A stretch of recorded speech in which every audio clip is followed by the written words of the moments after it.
এখন হ'ব মই য'তেই মিটিঙলৈকে যাওঁ তাতেই মোক সোধে যে মামা আমি পুলিচৰ ইণ্টাৰভিউ পাছ কৰিলোঁ আমি এপইণ্টমেণ্ট লেটাৰ কেতিয়া পাম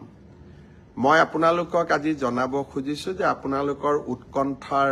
অন্ত পৰিলে 3 তাৰিখে গুৱাহাটীত আমি আপোনালোকক নিযুক্তি পত্ৰ বিতৰণ কৰিম যিসকলে পুলিচ কনিষ্টবল বা কামাণ্ডো AB UB SI যিসকলে